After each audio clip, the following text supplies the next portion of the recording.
right.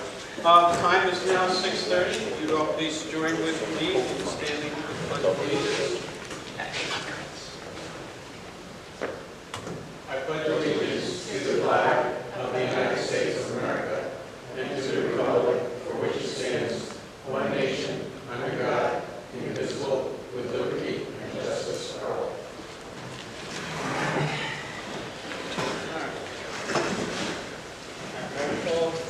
Gary Stallboyne. Here. Linda Jardin. Here. John Peterson. Here. Dean Gorman. Don Cavella. Here. Linda Fedor. Here. Stephanie Wall. Here. Lisa Carrot. Here. And Ted is not here. Okay. First order of business is the review of the minutes from our last meeting. I'm hoping you all had a chance to look at them prior to the meeting tonight, because I think I have extra copies printed out. Did anybody notice anything that needed to be changed?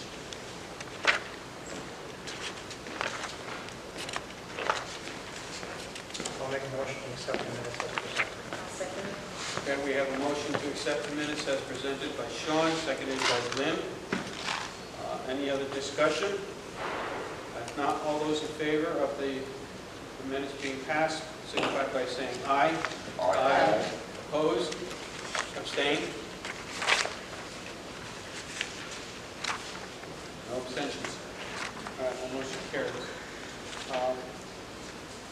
At this point, under new business, we're going to be showing a presentation of a proposed budget for the Plainfield Public Schools. I'd like to welcome to the microphone Superintendent Brenton.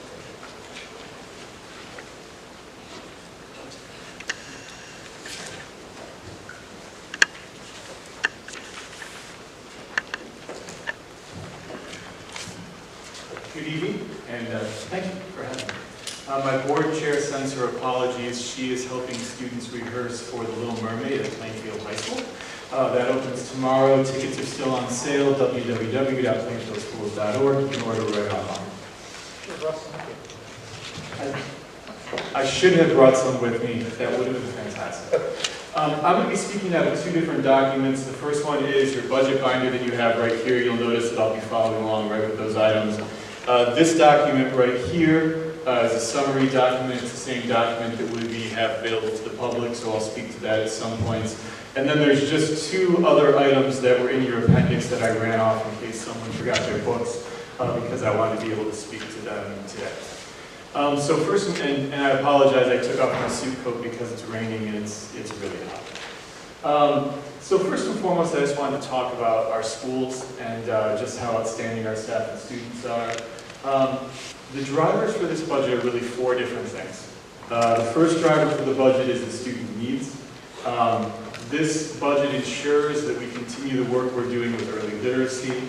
We continue the work we're doing with social emotional needs of the students coming back from COVID, getting those students who were out of the classroom for 2 years even more ready to learn and close those learning gaps. This budget reflects contractual obligations, and most of my presentation is going to be walking through those fixed costs. The major drivers of the increase in the school budget are fixed obligations. Salary obligations represent over $1.1 million of the increase.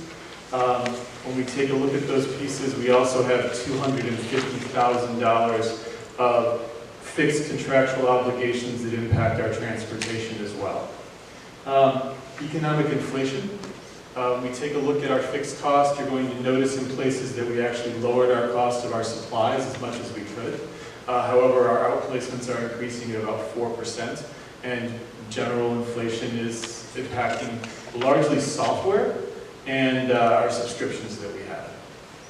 And finally, you'll see that we've worked very hard. You'll hear, obviously you've been reading the news, you're aware that there are some communities like Darien where the school board asked for a 20% increase because they didn't prepare for the ESSER fiscal cliff. We've been preparing for it for 3 years. So we're not in that position. However, it's important to note that transportation, one of our areas where we see, actually the area where we see our highest percentage increase, is because we lose grant funding. And grant funding expires at the end of September. As always, when I speak to parents, our major investments are investments in early literacy, having all of our students reading by grade 3. We had 2 elementary schools, if you weren't aware, that were named schools of distinction for growth in reading last year. Plainfield Memorial and Shepherd Hill were both named by the State Department of Education as schools of distinction for closing the learning gap in reading. In addition to that, we're investing heavily in climate and culture. That's increasing some of our security staff at the schools, being sure that we have all the fully staffed social workers, psychologists, counselors to make sure students have what they need socially and emotionally. And finally, just investing in some systems and organizational efficiencies. If there's a way we can do it better, meaning looking at a copier lease or figuring out a way to better handle some of the software burdens that keep increasing, we tackle those as well. Can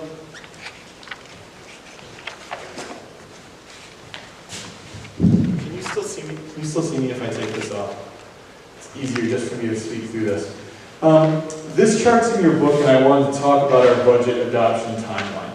For those members of the community who don't know, we actually begin working on our budget for our team in October, meaning that that's when we have our initial meetings with our divisions, talking about the budget next year, looking at revenues and other items. Our budget is due to me from all of our departments by December 9th. Our December 9th budget that I received from all of the departments was $39,761,287. That would have been a 6.62% increase. We knew right from the start that that wasn't going to be something that we could present. So we went through and made transportation adjustments, we made initial adjustments, and our team came together working with the board, and we made $790,000 in cuts from that initial proposal. Those cuts are listed here. They included a lot of things that were recommended in the facilities study, but we didn't feel need to be addressed immediately. We reduced a parking lot at Shepherd Hill. We reduced 1 teacher at Shepherd Hill, meaning that we felt that with the class size reduction, we could compact, run 3 sections of 1 grade and not 4. We took off the $97,000 membrane roof repair recommended by the facilities study that was in the first round of the budget. We took off at WUSA work on the exhaust fan system because we felt that could be addressed later in a grant. We took off work on printers, which we feel we can reach other ways in the parking lots. Plainfield Memorial School had asked for asphalt, and there's a recommendation for the sprinkler system to be done for those back fields. For those who don't know, we're starting to get more youth athletics back on that field. For a very long time, we didn't have youth soccer and the other groups using that field. They were using fields at Sterling. That field's coming back, and we're getting a request to irrigate that field. But we took that out of the budget that was in our initial budget. At Plainfield High School, we reduced 3 positions. We reduced 1 guidance counselor. Plainfield High School had 5 guidance counselors and 1 career counselor. With an enrollment under 600, we reduced that to 4 guidance counselors. That still has a guidance counselor caseload under 150. We had added a music teacher during COVID because the music classes needed to be spread out, but that music teacher position has been eliminated. It's no longer part of the Plainfield budget. In addition to that, we reduced 1 tech ed position that had also been created through our GUSR. So we've seen a significant reduction in the number of staff at the high school. Central office had a math coordinator position that was in the budget. Math is an area where we need to work at. We pulled that out of the budget in the first presentation. We took off the new online registration software that people were asking for that would have allowed parents to register for classes fully online. And we reduced $25,000 from our technology computer plan. For the pupil services, we made a reduction in paraprofessional hours that can either be absorbed as 1 individual or as overall hours in a day. And we had cut a BCBA that had been added to the budget. For those who don't know, that's a certified behavioral analyst that helps work with student behavior. We were hoping to add that in the budget, but we knew we couldn't come forward with the budget that we had. What we came up with was a budget of an increase of 4.99%. This chart's directly in your book, and I want to speak to some of those items. The salary increase is 5.91%. I'm going to explain where that is and why that is, and how minimum wage is a major factor on that from where we were over the last 3 years. The benefits are up about 5%. That primarily is made up by 3 elements I'll speak to. Transportation is up 9.49%, our largest increase. And that's one of the schedules that I have for you, and I'll speak to there. We actually have a reduction in tuition by about 5%. We're seeing less students choose to go to other schools we need to pay tuitions for. Although we do have an increase in special ed tuitions, overall tuitions are scheduled to be down next year. Purchase services are up about 7%. Our supplies are down 2%. And Mr. Richards worked very hard on projecting utilities and believe it's going to be about a 1.49% increase. So let me talk to each one of these and answer questions as we go. As you can notice, the bulk of this budget is certified salaries. Non-certified salaries make up about 35% of it, benefits are about 10%, and less than 25% of the pie makes up the remainder of our budget. So let's start with transportation. In a normal year, I would say this is not a significant transportation increase. The primary increase is driven by the loss of the ability to offset part of the transportation costs with COVID money. Our increase is actually only $79,158 without the offset. That's about 2.5%. However, we have been, for the last 3 years and even prior to my arrival, utilizing ESSER funds to offset. That means that the difference is this number right here, which is the 250,000 RFESSER support, and that's gone. Because that's gone, when we look at our budget, we're jumping from $2.83 million to $3.168 million, and that's the largest increase in the budget. A question had come to me about transportation and that contract. If you look at the third sheet that I gave you as an extra item today, it says Appendix A. It lists transportation costs for buses and other items. It also lists the number of vehicles that we're required to have under contract. It is the sheet which looks like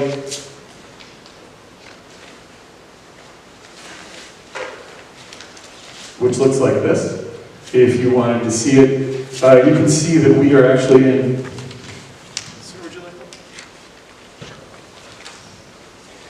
You can see that we are actually in the middle of a 5-year contract. That contract started the year I started. It will be going out to bid.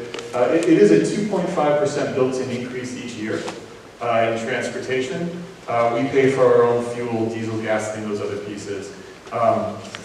Right now, though, the bulk of this, the 9.49 increase in transportation, is due to that loss of grant funds.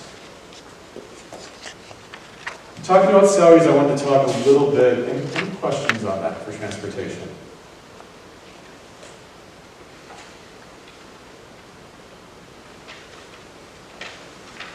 Talking about salaries for a little bit, I did want to have a conversation on minimum wage. The chart that I've made here is a minimum wage chart for what minimum wage was in the state of Connecticut and what our starting para salaries were. I think it's an important conversation because if we go back to 2020, our starting paras were making $3 over minimum wage. By 2023, that was down to $1. We take a look at 2024, they were making $15.69. They are projected with their new salaries next year, the base para salary is $16.25. To put that into context for a paraprofessional who is in the midpoint of our paraprofessional salary, when we take a look at $17.04, a full-time para who works 6.25 hours, 183 days, which is what most of them work, that full-time salary is actually $19,489, which is what we're paying a para who's been working for us for about a year. So when you see the increase and say, boy, your para salaries have increased a lot, minimum wage has increased a lot, and our para salaries were based on minimum wage. And in fact, the growth in our para salaries, even though it's gone up, hasn't kept pace with minimum wage. It used to be $3 over minimum wage, now they're under that. So when we take a look at the next number and we talk about salaries, and you say that the non-certified employee salary is almost $448,000, and we have far less non-certified employees than we have certified employees. Why is that jump so big? That's driven by minimum wage. Minimum wage increases have had there, and to be honest, given what paraprofessionals do for our students, It's actually very difficult to find someone to come in and do that work at $17 an hour. But that's the bulk driver of our non-certified salaries. Our largest non-certified employee is our paraprofessionals. We have 2 contracts currently under negotiation, one's custodians, one's secretaries. We did do a projected increase within that budget. I believe the projected increase is 2 to 2.5% based on the unit. Those are under negotiation, so I can't speak to those right now. Those negotiations have closed. The other items were certified teacher salaries, and I made a note here that the certified teacher salary contains projections for new numbers at higher steps in 23-24. The other item that I gave you is Schedule A. And Schedule A is the schedule that's on my mind right now. That's actually our Plainfield. I'll pause there, I'm sorry. Any questions on that? We talked about the benefits increase that's in there. If you look to your line item budget, it really reflects 3 things. One is it reflects a projected 6% increase in insurance rates. Now we did do some things to lower that impact, which is why this overall projection is not 6%. We've moved the paraprofessionals, our largest non-certified bargaining unit, to the high deductible healthcare plan. There is some savings that we're seeing there. In addition, the teacher, administrator, and there's 2 additional contracts being negotiated, have language that changes in this next year, which impacts our rates as well, within the HDHP about contributions. In addition to that item affecting the $293,000 increase, which I would say the bulk of which obviously is insurance, all but about $75,000 is. We received new information from the town. Thank you, Mr. Cunningham. Oh, I'm sorry, I thought it was on working. We received new information from the town about pension contributions, and we've increased our contribution to the town pension by over $52,000. That's based on what they feel the town pension needs from the school district and from the town. And then the 27.5 increase is just the increased Social Security cost projected for next year. So when we look at benefits and you see the number 293, it's not entirely the insurance, there's a few other items that are in there. We are self-insured through ECHIP. That actually helps keep some of our rates down based on our claims.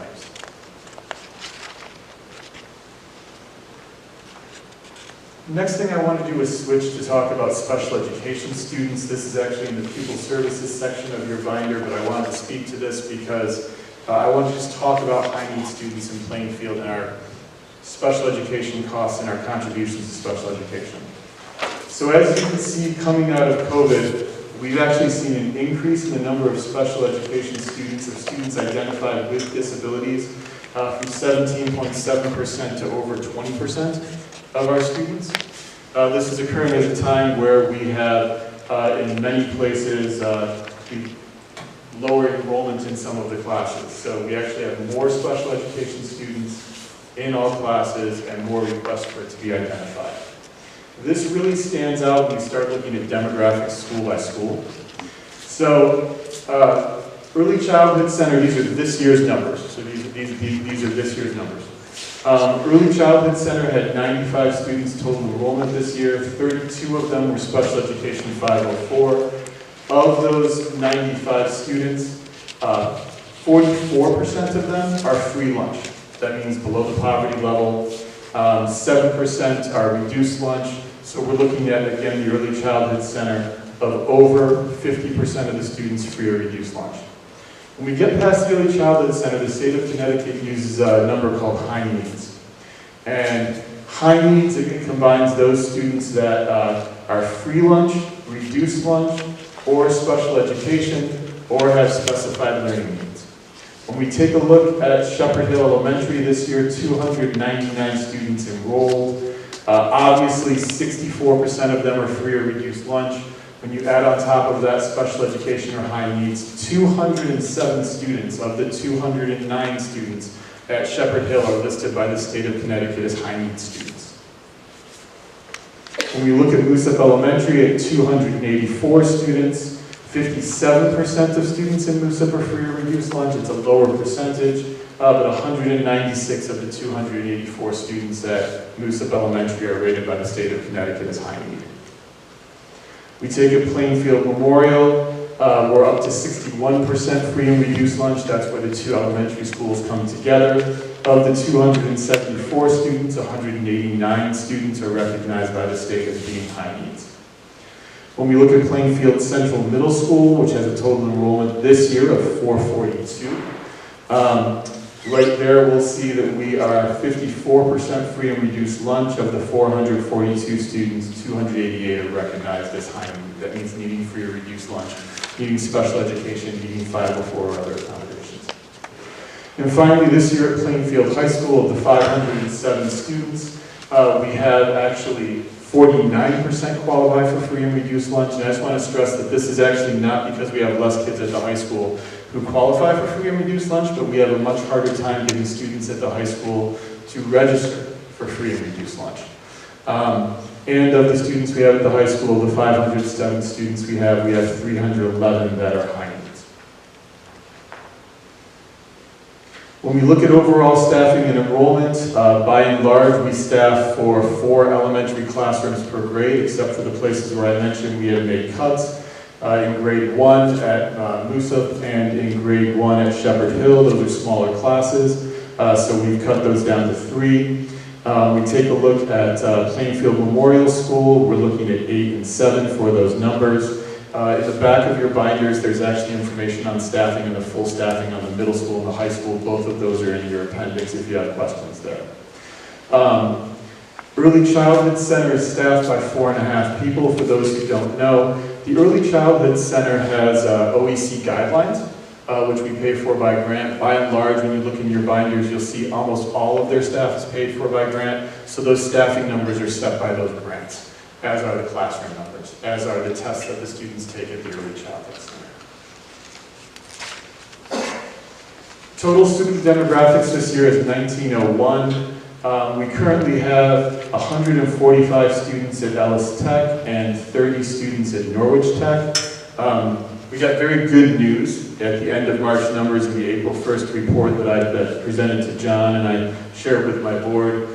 This year at this time, out of 158 students in our middle school, we only have 30 students that are electing to go to Ellis or to Norwich Tech. That's 30 students down from 52 last year. That's a significant decrease, seeing a lot more students interested in going to the high school. Variety of reasons I can speak to on that. The Little Mermaid, which is tomorrow night, the next night, and the following night, are the sort of things that are getting kids excited. The other item is that we had actually projected in our initial budget, we generally project 15 students coming from Sterling. Sterling has confirmed, I checked 3 times, we have 22 freshmen coming from Sterling. At $16,000 a student for tuition ballpark, it's going to significantly impact our revenue and help us going forward. We take a look at estimated homeschool students. I put this in the report. We estimate 120 students in the town of Plainfield homeschool. That's based on what community members have told us and what we hear from parent groups and information that we get from our Family Resource Center. That's a ballpark number, but we estimate that number of students. At this time, we have 29 students special education outplaced. We have 29 students at Killenly VOAG. However, there's a large senior class leaving and there's only a few freshmen that will be enrolling next year. That impacts our tuition numbers. We have a smaller number of students at Eastcon than we did before. Right now, our largest outplacement, or not outplacement, but magnet school in the region is Charles H. Barrows. And we have 47 students at Charles Barrows. You'll note that I mentioned tuition. I've sent these numbers to the town, however, they haven't had a chance to get them to you. I think they will be part of the final documents when you get them. When we sent our projected numbers originally, we had actually projected, we were very close to 1,540,734. Our new projected number in tuition revenue, which will impact our final report, is that we're confident now with we actually budgeted for 20 Sterling students instead of 22. I'm trying to be conservative in case someone changes their mind or moves elsewhere.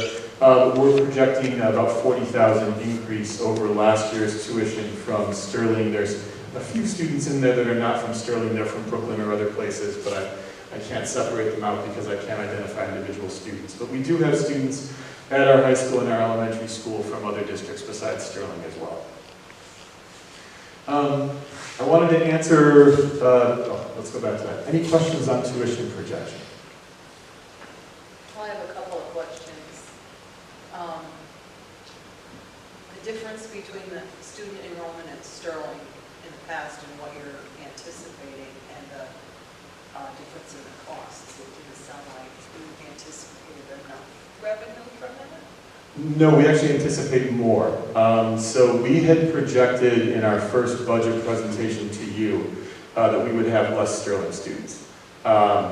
We never know what the number is going to be. We've actually been running an equation off of the total number of students in their 8th grade class.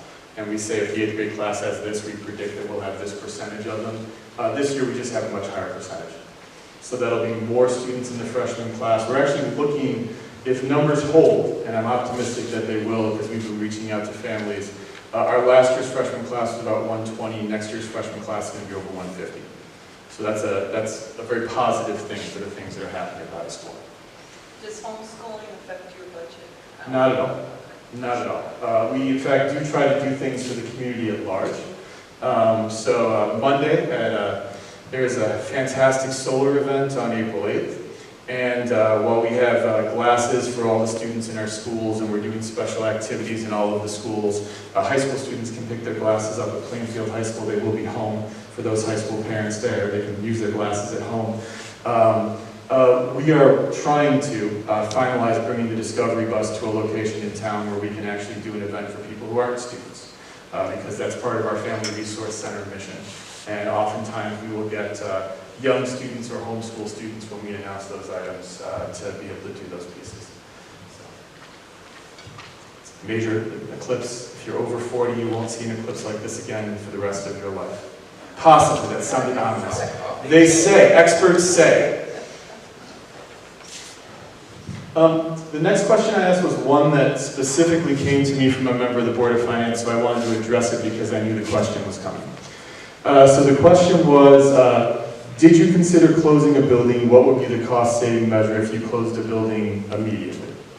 So I'll say a few things for the Board of Finance and then for the public, and then I can speak on this too. Monday, April 8th, it's been posted. There's a special meeting to go over the facility study. That's going to be at the high school. We're also going to be streaming it as we do with all of our board meetings. It'll be jointly done by Bureau Veritas, who will be zooming in, and myself, who will be helping to answer questions and run the Zoom. We'll go through each and every individual report. There's several parts to it. We're going to talk about the facilities review, which is taking a look at the condition of every building where it stands right now. They'll go over the heating needs of each building. They'll go over an asset replacement calendar for each building, and they'll go over recommendations for a series of scenarios for consolidation of space, which is something that we've been talking about for a while. Their scenario A1, when they go over this series of scenarios, recommends an opportunity to consolidate space that involves the closure of the Early Childhood Center. That's where our central office is located. That's where our current pre-K is located. They speak to that scenario with pre-K programming, places to relocate that. There's not really a surprise that that would relocate at Shepherd Hill. Shepherd Hill had pre-K classrooms. That's where those groups came from. In addition to that, there's a need to relocate readiness, the Family Resource Center, central office, which includes the superintendent, special education, our business office, our curriculum office. It actually includes our some IT functions that would need to be relocated. If all of those things were to transpire, and we were to move all of those pieces out, and we close the building, which will be discussed at the Board of Education meeting on April 10th, that will result in a reduction to our total budget of about $275,000. The reason why it's not larger than that is most of those staff travel with the students, and most of those staff are on a grant. In my opinion, there are additional savings that the town incurs if something like that were to occur, and overall longevity of maintaining one more building and one more site. There are expenses when you have older buildings that come up. Case in point, we spent over $60,000 to replace a heater on the Shepherd Hill Gymnasium, which I've mentioned several times here. Questions have come about other renovations pieces, so I just wanted to speak to that as a process. So if the Board of Ed votes on April 10th to make that decision and to close that building and to accelerate that process, the question would become, well, when could new construction happen on some other piece? I've been working with the Connecticut Department of Administrative Services. Understand that any school construction project we do, be it renovations, HVAC, an additional classroom or any place, we really want to do that with the Department of Administrative Services.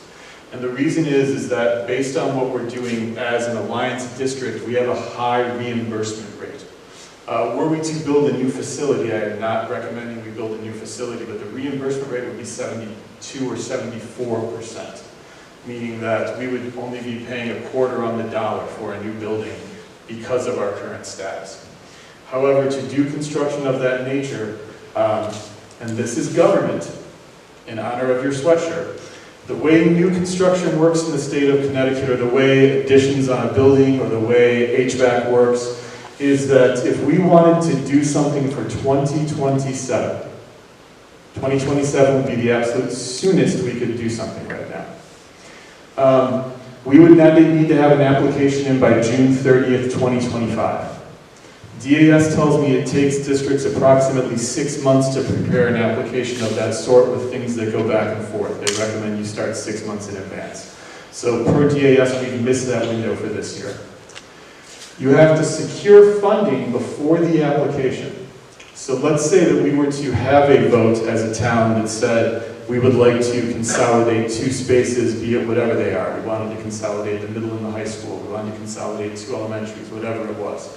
Before we actually have an application approved, we have to secure our funding. So if we're applying for a project, let's say we were applying for a $1 million project on HVAC, and we were being reimbursed 50%, we would have to secure through vote prior to June of 2025 half of that money, because the state's going to do the other half.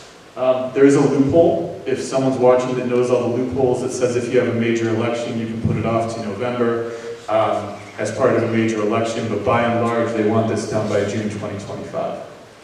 Once they have that application is not reviewed until the legislature goes back into session in 2026, which is when that they decide to fund it. So although we have to secure our funding in 2025, we have to submit in 2025, this is not looked at by our state legislator for a full year.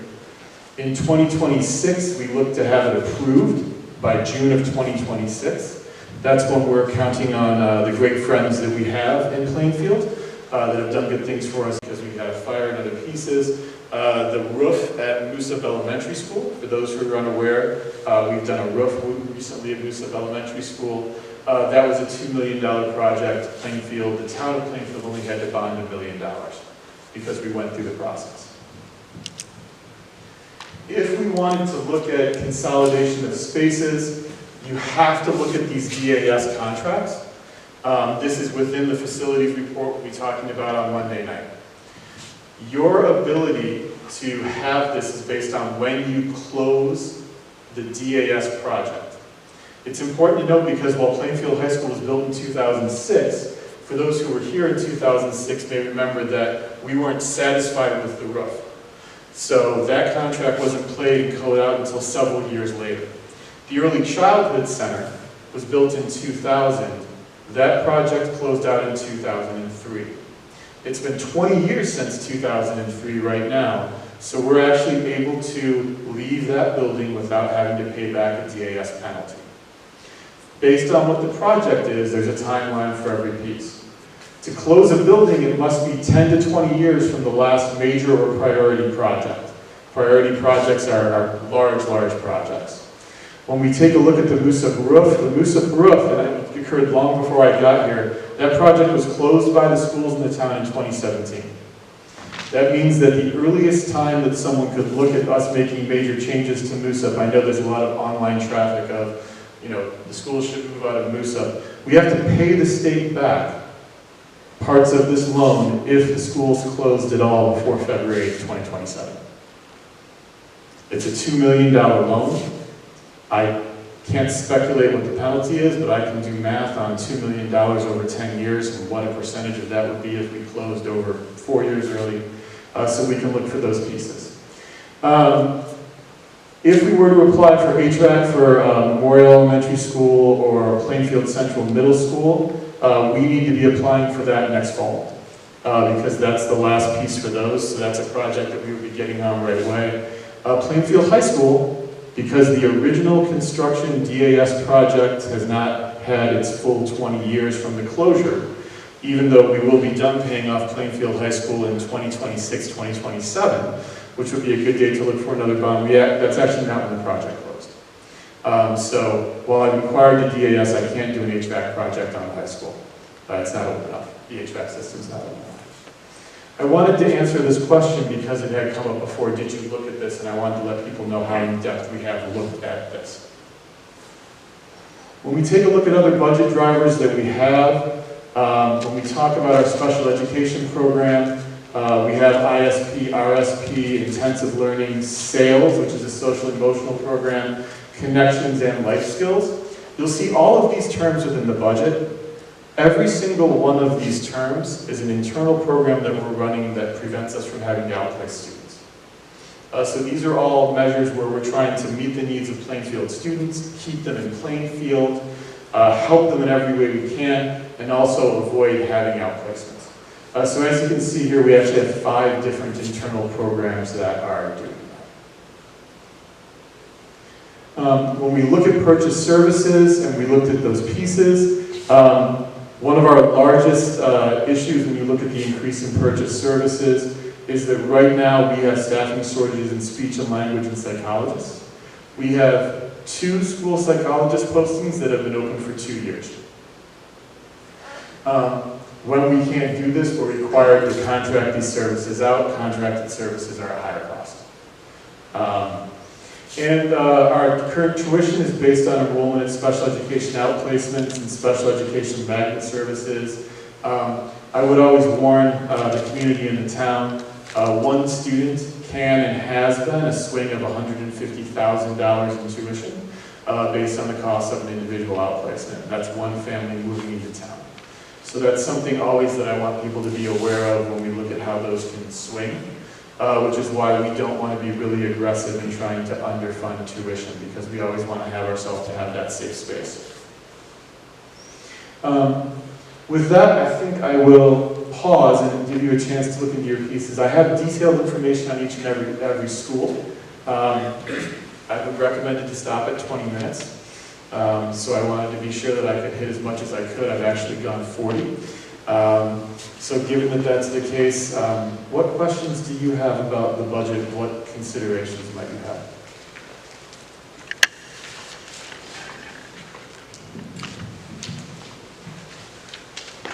CC was to be closed, would there be some reduction in transportation analysis? So the challenge with that is, so let's talk 2 parts to that. There may be some transportation savings. The ECC runs half-day programs, so we run midday buses. If you look at the transportation contract we also have a minimum number of buses. So it depends on how close we are to our minimum number of buses.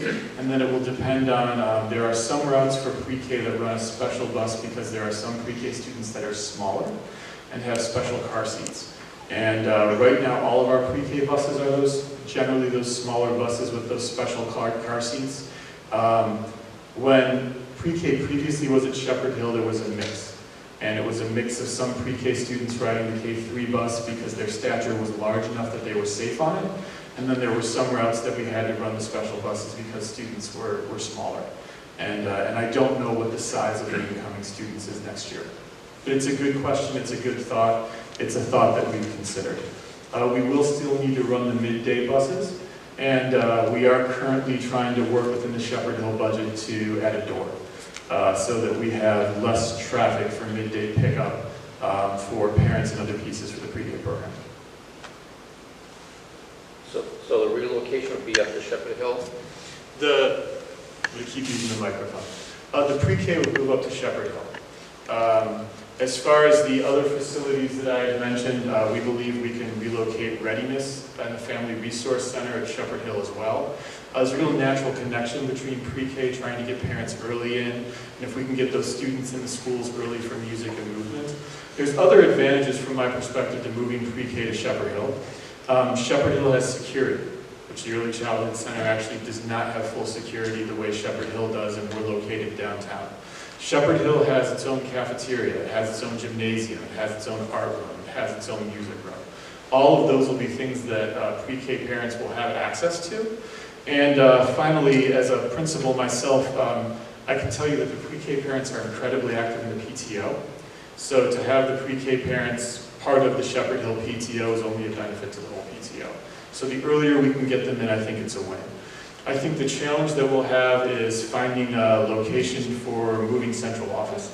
When you move, the report will mention that there are 3 potential sites that may have some available square footage, and our board will have to make a decision as to which of those sites works best within the schools and how that's done. When you move classrooms and you move them over the summer, it's very easy, there's no students. We need to be sure, if we're moving payroll, that a whole new location is set up and ready to run payroll before we close down payroll, because we pay people all summer, we run benefits all summer. But ultimately, the recommendation from the report that you'll hear me make on Monday and then again to the board on Wednesday will be to investigate those locations, and should the board follow the recommendation, I don't want to speak to the board, to free up $275,000 in the budget by closing the Old Childhood Center. How would that affect the administrator at the ECC? We currently don't have an administrator at the ECC. So we have an assistant special ed director who gets $5,000 extra or some stipend to be acting as the administrator. But the rest of that is actually, that person's primary job is administration. When Mr. DePietro moved There's $153,000 towards the ECC part of it, right, for that person? No. Most of that's towards pupil services and special education. When Mr. DePietro moved the pre-K to the Early Childhood Center from the Shepherd Hill, he did not hire a principal. He assigned Rena Cadro, who was the curriculum director as the principal of the school. To be the principal or lead of an early childhood center, you have to have early childhood experience. When Jessica Finch became director and freed up the assistant director of special education, which are very important positions, we happened to hire an assistant director who had early childhood experience, and we increased her salary from the assistant director's salary to the elementary principal's salary by contract, that gap, so that she could be the acting administrator for that campus. There's 4 teachers. It would not be my intention to have that travel to Shepherd Hill and add an administrator. I believe that the team they have right now can absorb that. And when they were at Shepherd Hill, they didn't have an administrator. So what we would gain is we would gain that salary differential between the special ed supervisor, which has already existed, and the extra money we paid for principal. That's calculated in my 275. My 275 is calculated based on those numbers and some other savings I think we're going to get through copiers and things like that. Hey, Kevin, there's no anything left on the bond for the renovation of the ECC when we did it? No, that was, as he explained earlier, Is that the one that was finished? that was the one that was finished. It started in 2003. It ran its 20 years, so in 2023 it expired. 23, okay. I love the building. It's a great building. I love central office. I may never have a better office in my life. But I recognize that there will be recommendations to consolidate space and to be fiscally responsible. I have to bring those to the board, and I have to bring those to the town. That decision has not been made by the Board of Education. The Board of Education meets on April 10th. What's our graduation rates? I mean, like last year, how many students actually physically graduated on graduation day? I don't have that number in front of me. I want to be accurate. I can get that number to you, though. Is it a report somewhere? I don't think anyone's ever asked me the graduation rate before as part of a budget Or presentation. what's our dropout rate? I I can get you that. So, years ago, the alternative program was not located at the high school. Years ago, the alternative program was located, as I would say, on the way to Moosa, across the street from Dunkin' Donuts. I do know that the alternative program, which has about 20 students in it, actually had a higher graduation rate, not at the high school, when students were off-site, but that was brought back on. It's been something that we've looked at. When you were explaining the reduced and free lunches, you mentioned for the first group that 44% went below poverty level, and then you used numbers throughout the rest of the presentation. So, my understanding then that Shepherd Hill Elementary, 64% of those students are at or below poverty level. As defined by the U.S. Department of Agriculture for free or reduced lunch. All right, so the other question I have is on the enrollment and staffing page. You're showing ECC with 84 students enrolled for 23-24, but yet the presentation for free and reduced lunch listed as 95. So I think if you look, the last number is the projected number. I'm actually projecting, we have a transitional K, so we're going to see some kids go into transitional K. We have, whenever I pull a number like that, I pull it from an October 1 report or a December 1 report. In pre-K, we see a lot of families that start their kids in pre-K pull their kids out of pre-K based on half day. We'll also see numbers go up if a child care center in town closes.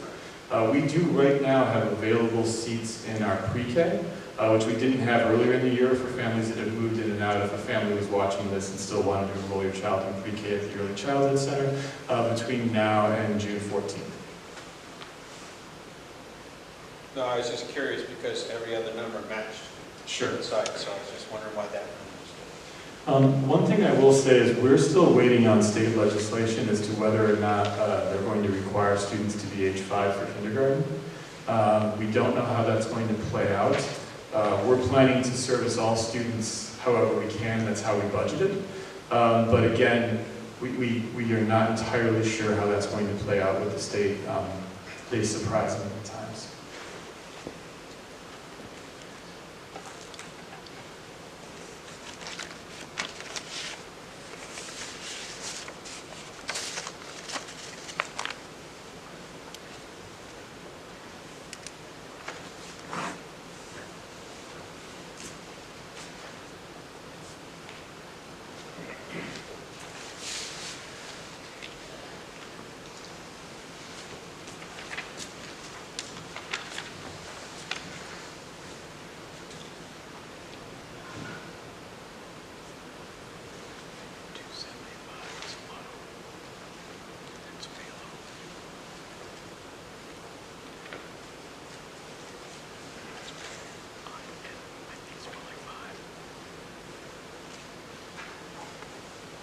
So what projections do we have for staffing and counting everybody proposed versus what we have currently have?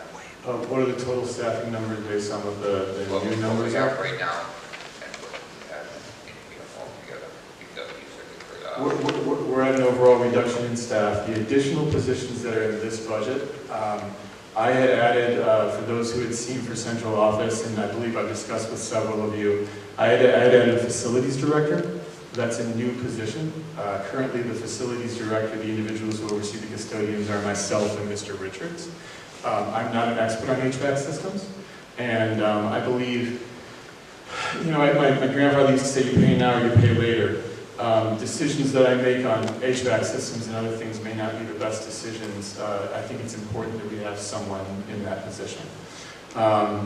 We have added in that budget request a request for an additional teacher at Plainfield Memorial School based on class size. That's an additional staffing as well. We have reduced 3 teachers at Plainfield High School as part of those pieces and 1 teacher at Shepherd Hill Elementary.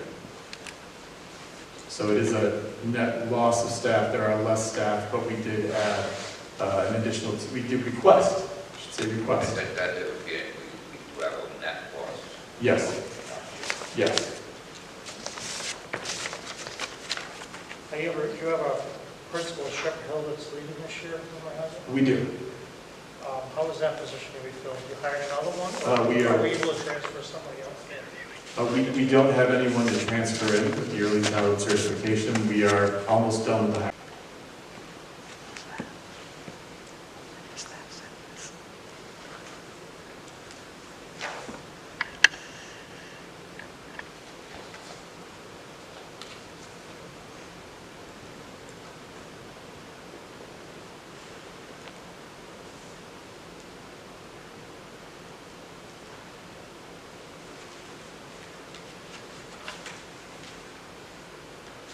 Do you know what the 2023 budget was offhand? Was it someplace in there? Are you looking back 2 years? Yes. I can have Mr. Richards pull that up for you really quickly.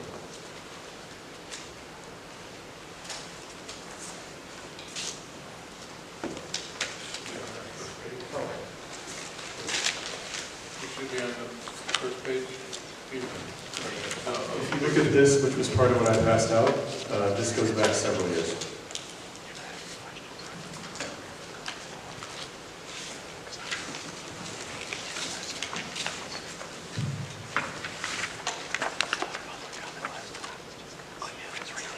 The current budget is like over 900,000 above your MBR that could have been lower, right? 917, I think.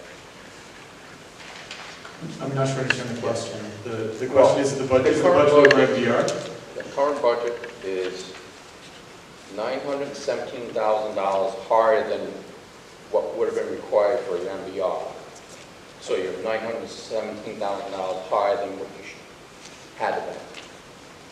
The MBR essentially states that Right. your budget can't be reduced from what it was. Right.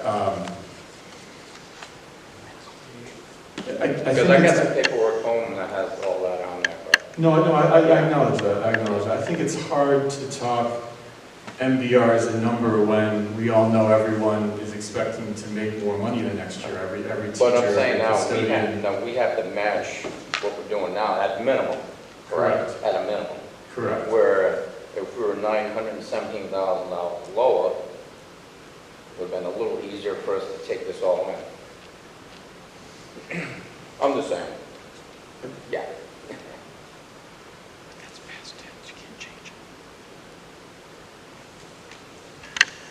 I'm happy to take any questions after the presentation as well, to get you the graduation information and stuff. My goal is to be as transparent with you and the public as possible, to provide you everything in the budget, and to talk about what I think our students need.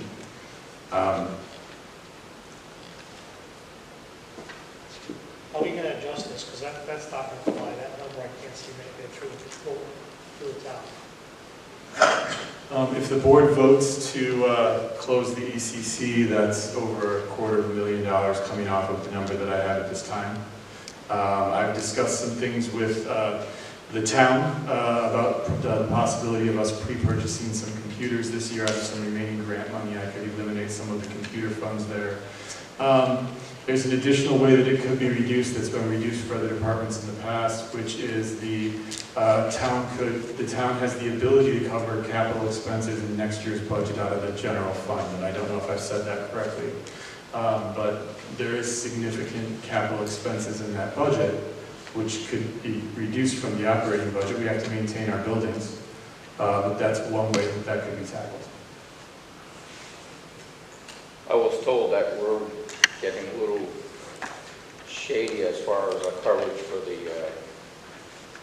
fund balance, as far as coverage for a couple of months. We're down to less than 2 months using the fund balance money.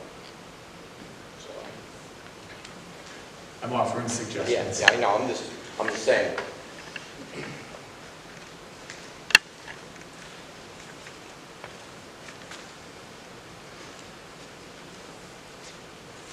What are your big projects going to be for capital improvement for next year?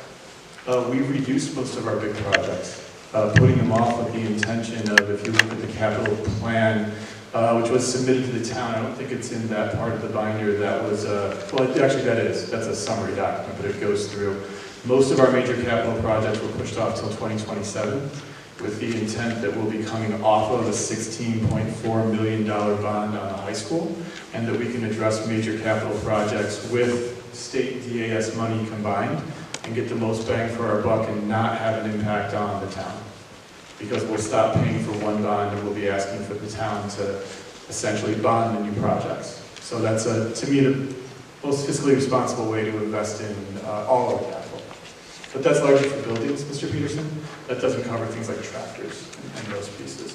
We do our bulk purchasing for things like that through source wells, which gives us government pricing, which is significantly below other pricing. Yeah, but that's all. End of the year budget stuff. Is there big expenses in there this year? For this year at the end of the year? Or for next year? For next year, what we put in capital is what we put there. We tried to push most major projects to the 2027 if we could. We pushed almost all the parking lot projects off to 2027. The HVAC we're trying to do through a state grant. You have anything in capitals for, you should be coming up on the shingle copper roof on the high school? Because that's, what, 20 years now? It's 20 years now. It's not available for a DAS project yet because of when the high school closed. So my intent would be, because the roof is 50% paid for by the state if we do it through the state. Right. So my intent would be to have a bond ready to go for the moment that that's eligible, so that we can move and do that replacement. Because that means that's probably coming close to its lifespan now. It's coming up. I have an email to DAS just this last week on the final date for the high school. I need to know the closure date. And then I asked them also about the DAS projects at Plainfield Memorial School. Because when we had the work done there for the fire and the HVAC, they paid for part of that. So I'm trying to find specifically what I can and can't go after for Memorial. I think I can go after windows, but I can't go after some central heating elements. So that's important when we're trying to figure out the capital plan. Just a recommendation, put a metal roof on it when that day comes. Not shingles. Put a metal roof on it. I'll remember that. Yeah. You might say no when this is the price for another.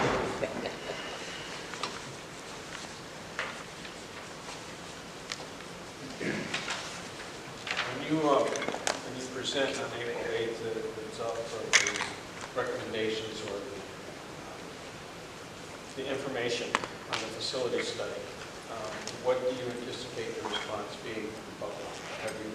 Do you have any feelers on that? Or? So about the Early Childhood Center, we've already spoken to all the staff at the Early Childhood Center. We've already spoken to the staff at Shepherd Hill about pre-K moving over. I can tell you that from the conversations I've had with the pre-K staff, there's some excitement about gaining the resources that are at Shepherd Hill. And those are things like the art, and the music room, and the cafeteria, and being able to get the kids hot snacks and all of that. Families may not realize all the food we have at the Early Childhood Center is actually bused from our other schools because we don't have a cafeteria, and that's what we never have. So those are the pieces that we're looking at. I think people are a little nervous about the time frame on move, which is why I'm asking the board to make a decision in April, because I need a long enough runway to move furniture, move classrooms, and do those other pieces. I would say compared to relocating and finding locations for the central offices, moving pre-K is easy. What about infrastructure for the central office? All your computers, all that IT stuff's got to move. All of that's going to have to move. So, will we be able to save anything by going into one of the other buildings? we're saving the cost of operating the Early Childhood Center. As far as will we be able to save anything on computers or other pieces, there are some things that are going to move directly. There are some things where we're going to be setting up an old computer to be running what we're running so we can move what we have right now into the new section. There's 2 computers that I know right now that are scheduled to be reissued next year. One of them is one of the payroll computers that, in my mind, is one of the most important computers, and that's scheduled to be redone. So that's already on schedule to go to the next location. But we should save a little bit of money. I don't know what your bills are for your internet services types. All of that's in the 275. So because I included the phone bill, I included the heat, I included all of those pieces. one of the reasons why one of the ways in which we saved money last year was by rewriting our readiness grant to put more staff on it and open up more seats. Our readiness grant is based on the number of seats we offer, and that allowed me to put more staff on that grant and take some of those costs off. If you look at the cost of the Early Childhood Center before I arrived and then after I changed the grants, you'll see that the Early Childhood Center actually costs us less to operate now than it did 3 years ago because of how we reallocated grants. So I recognize the need to not have increases. I'm trying to find every way to do it. Now, we haven't done it with that huge boiler in that building, right? No. We've prayed. I should take that back. We've done some servicing of the boiler. We are still doing renovations and work on the building right now because it needs it. In fact, Mr. Richards, did we just sign a contract to have roof work done over April vacation? Yes. Approximately how much is that? $17.50. So we are still doing work on that building, patching leaks and stuff. I'm very conscious about how the community of Plainfield feels about roofs not being patched for buildings as they sit. So We can't let the building fall apart while we're still on it. I mean, if it's falling apart, we're not going to get running to sell it. agreed. So So it's going to be a reason to have shape and sell it. we've also recently done work to the HVAC system. But we haven't replaced any of the barns. The boiler's the largest piece. We have replaced some of the coolers and things in the attic, places that they were leaking. It is 20 years old. Right. So we're going to save that hopefully next year too, without future problems that that building might be having. I think that that's part of the savings, is any old building is going to eventually have things that fail. And by not being in the building, we're not getting those sometimes surprise, sometimes not surprises. And when we do the facilities study, I'll actually present, Bureau Veritas has done an outstanding job of looking at every asset in every building and saying these are assets that need to work on. And I can tell you that their assessment of the assets is pretty spot on to where we are seeing small failures. So they had identified in their walkthroughs that the roof unit at Shepherd Hill had lived its life. And then shortly after that, it lived its life. So we're seeing their calendar be pretty accurate. Well, that just helps you make a decision. If they told you it was on its way and then there was a major failure and you said, well, let's just do it and be done with it. All that did is give you, so you didn't argue with them to try to save some money and patching, which is what needs to be done anyways, that way you know how to proceed with these buildings. It does. It does. So if, say we do have a roof failure at the high school, even though it's not up for a grant, would they allow us to do something as an emergency? We can patch it. We have to patch it. They have what they call priority projects and major projects.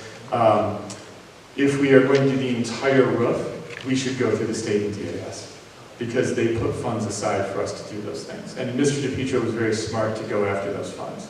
The solar project at Noosa, we have made the last payment on, or will make the last payment on in this year.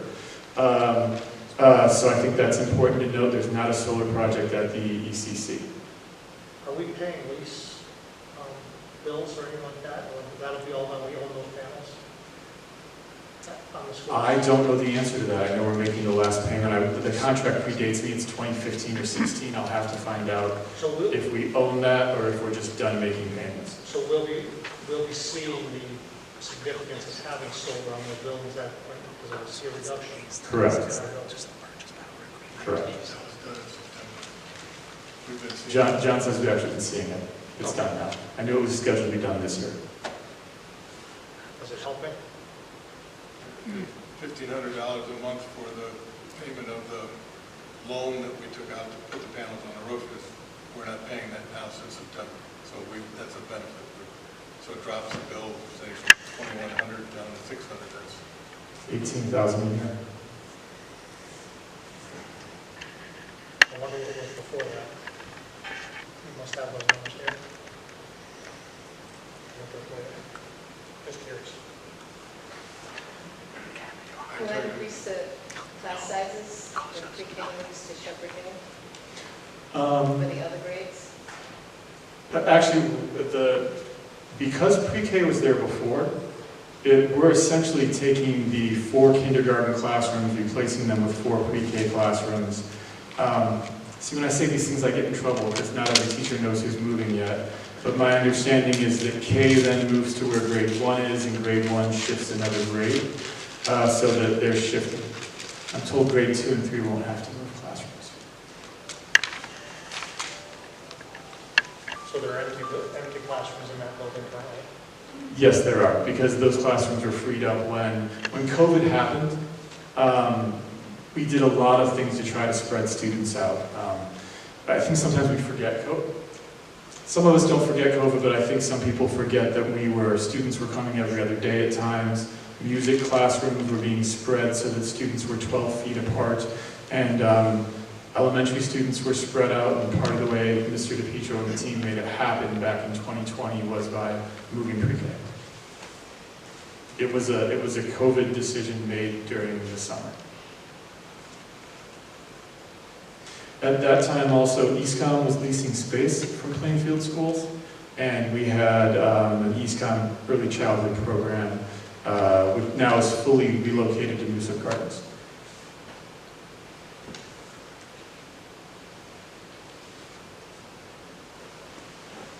On the salary attendance schedules, notice on the bottom it says Norwich Board of Education and Norwich Teachers. Is that just from Norwich schools? Yes, all I was doing was trying to provide a comparison in case someone had a question about teacher salaries or why the projections were higher. I know that I can't hire a new teacher at $41,000 right now. How much is willing to lose our teachers too? Somewhat. Someone.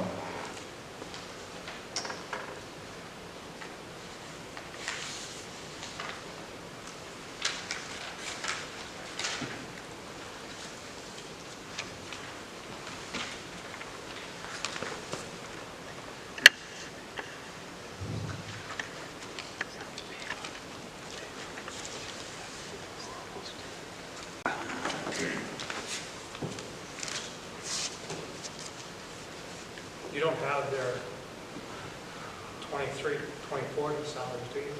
You've listed, They're on their website. I was just trying to provide a comparison in case. you listed 23, 24 for Plainfield, 24, 25 for Norwich. No, that whole page is Norwich.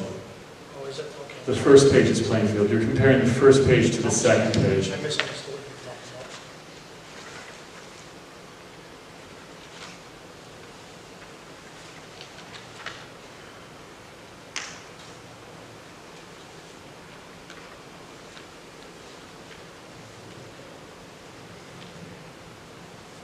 It's a much more significant difference. It is.